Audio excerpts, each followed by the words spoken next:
Hi there, welcome back to the channel. If you're new here, my name is Chris Ray and I'm a technology consultant. And today I'll be talking about how to track your time and what you'll discover about your productivity. Today I'm going to take you through how to track your time, some paper and some app-based solutions, and then we'll look at what this exercise will tell you, and then of course what you can do to be more conscious about planning your time.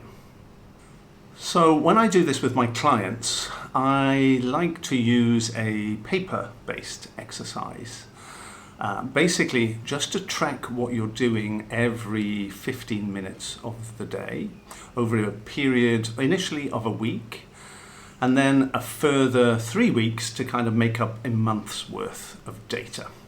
I like to use a paper-based system and just write down what I've been doing, or just scribble a little dot in the 15-minute periods since I last tracked an activity. You can set a timer, you can use a counter on your phone, even a kitchen timer, simple kitchen timer will work also. But whatever method that you use, try and remember to keep track of every 15-minute slot. I use this cool template, which I'll show you in detail later, but you can print this out from a designer called David Sayre, and I will put a link in the show notes below in terms of where you can get this. It's a free PDF. David also talks about productivity on his blog, and again I'll put a link in the description. And so after a week or so you will have completed one of these. Mine is still in work in progress, and I'll show you one of the sheets I've filled in already. And after a month you'll have 4 of them. Really I try to recommend doing this for at least a month because our weeks vary, but a month of work is relatively static. There's a great app called Daily on the Mac.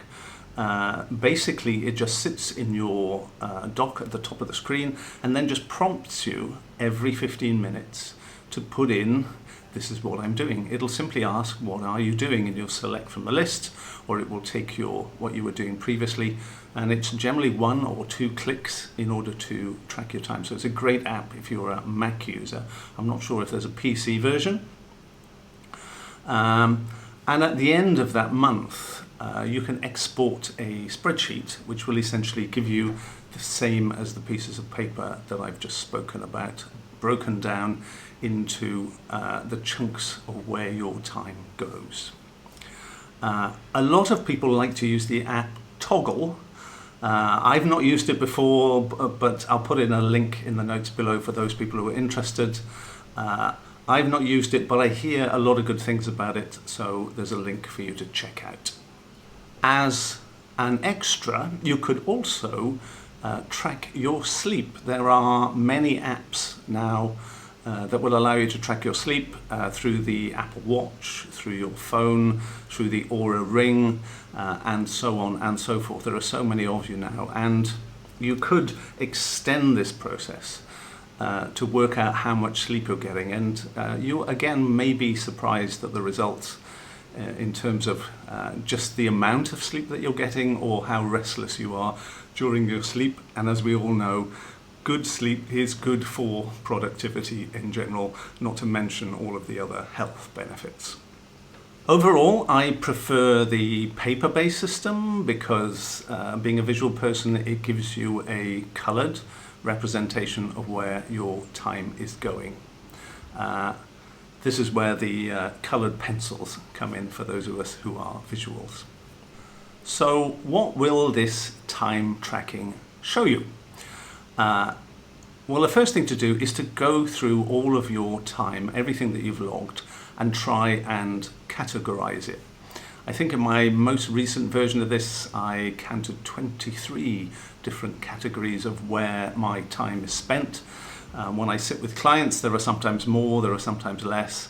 Sometimes we get confused about the categories of where our time is spent. So it's good to try and stick to those particular areas to try and understand what you're doing within your day, your week, your month. And if we use the 80-20 rule, you'll probably discover that there's a whole lot of time that you can't really attribute to your key goals.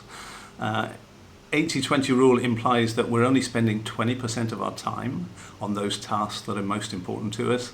And sadly, that 80% of time is, it may be tasks that need to be done, but they're not necessarily contributing to really where you want to go. So that means 20% of the things that you're doing in terms of achieving your goals, you're really not getting high leverage results out of that time. There's also going to be a whole load of time that is simply lost. And by that I mean, sat in front of the TV, scrolling on the phone, all of those tasks that, simply we can't attribute anything productive to doing. And, that might be okay in terms of we all need a break from time to time, but it's when those periods start to expand that really we want to start looking at, what is this telling us in terms of where we put our time. Either way, you'll probably be surprised about what it shows you. So, for example, if you're getting 8 hours at work, 8 hours sleep, which is what we probably all should have, and then theoretically 8 hours play. This was an idea formulated by a Welshman called Robert Owen in the early 19th century. So this is not a new idea. But perhaps these days, particularly with the whole COVID situation and this blend between work and home life, we potentially may have slipped back into the pre-industrial revolution days, with so many people now commonly working 12 hours or potentially more over their day. So now you can start to seriously question where you're allocating your time and how you would like your day or your week or your month, whatever period you choose to measure this, and where your time really goes, and does it go towards those things that are really actually important to you. Most important, we talk about the big rocks. This is not a new concept. The idea that the big rocks should go in place first. So these are those actions that I talked about that do make a big conscious contribution to those goals, the big things that you have planned. And as an approximation, that is around 80-20, so that 20% really needs to go in first. At the end of the week, day, month, you can say, I've made some conscious contribution to those most important things. And then we start to fit in the 80% that goes around it, so things like meetings and chores and actions and all of the other work that needs to get fitted in around those big rocks. And then, theoretically, the analogy is, the rocks, the small pebbles, and then the sand, everything else fits in around that when you start to look at planning your day, week, month going forward. So, for example, I try not to work on Fridays, but often do. And so you kind of think, well, hang on a minute, if I made a conscious effort in planning the first 4 days of the week and squeezing in these most important things, then, theory says that I shouldn't really need to work on a Friday. I've also started to push myself perhaps a little bit more than I would normally. So instead of breaking down tasks into smaller pieces and then doing a small piece and then stopping and then doing a small piece, I've started consciously forcing myself to do the bigger tasks in one go, such that they're done. That's it, they're out of the way, I don't have to come back to them, they're just finished. And there is such a good feeling that's associated with that's wiped off my list of things to do. It's done, it's out of the way. Some days you just don't get anything done, and that's okay. No one's perfect. I refer to them as write-off days. It's like it's written off.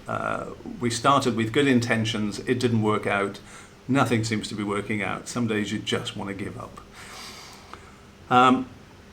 You kind of feel that the world is conspiring against you, nothing seems to be happening. Sometimes you get this kind of feeling as if you want to turn the sound round on the window and put up shop closed and just go and take a break. For me, when this sort of thing happens, my preferred route is to go swimming, do a bit of exercise, just get out of the house, read, whatever it may be, whatever that kind of break activity is. What often happens then is, because you've made this conscious decision, I'm not going to get anything done today, and that's okay, I'm just going to spend it doing something completely different, something a bit more enjoyable, is that once you've taken that break, it almost gives your brain permission to kind of just put things behind, not worry about them. But strangely, as a consequence of that, sometimes when I do sit back down at the desk, I'm actually in a better frame of mind to get that work done. And I don't know why that is. Maybe it's this conscious ability to then just sort of say, it's okay, I don't need to achieve anything today. You almost give yourself permission to go ahead and achieve something without the pressure that's associated with it. One of the other things that you might want to consider is something called batching. And that is taking a whole load of tasks that have a very similar category, style, involve doing very similar sort of things, and put them all together. So for me, most of my Tuesdays are taken up by creating content. So that's shooting videos like this, creating blog content, writing, putting images together, putting stuff together for social media. So it's all relatively similar. It's kind of that feeling that, if you're opening the lid on something, you may as well get it all done before you close the lid again. And that batching, it's an idea that I never really took up initially, but now I do quite a lot. So in terms of, just looking at that day off Friday that I take, Friday is now my day for taking all of the things that are not completed in the beginning of the week and just closing them off for the end of the week and setting a plan for the following week. And again, I was never a proponent of this style, but it does now start to work for me, whereby you take certain days of the week. For me, I take it a little bit longer and take certain days of the month and try and build this, I hate to say routine, but it is a routine. Just putting those batches of tasks together, and it essentially just allows you to get more stuff done in a shorter period because you're not constantly, switching between tasks. So you might want to consider batching. Taking this a little bit of a step further, I also split my days into 3 sections. There is the morning, where I generally will do tasks related to working on my business. And then there is this kind of middle of the day when I will start to work on client work. I will do calls.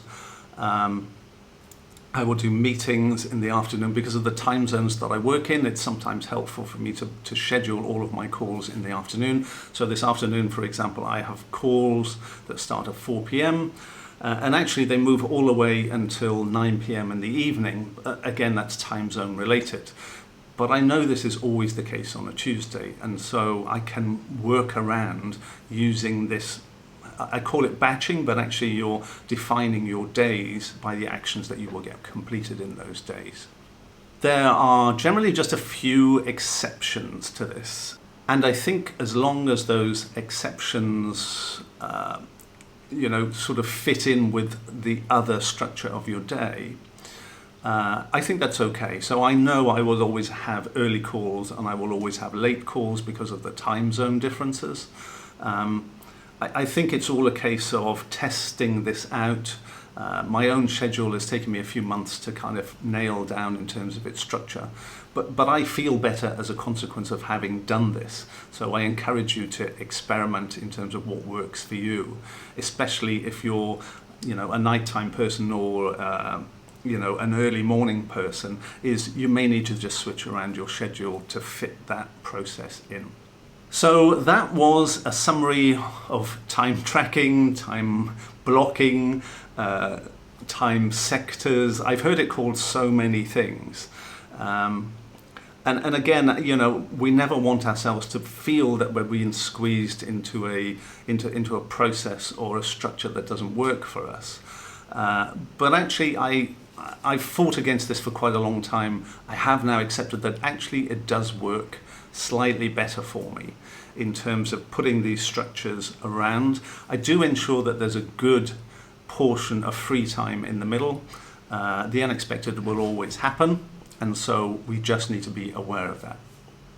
So if you find this video of use, if you want to find out more about productivity and automation, take a look at my website. There's a link below, and at the end of this video there will be links to my other videos in this productivity series.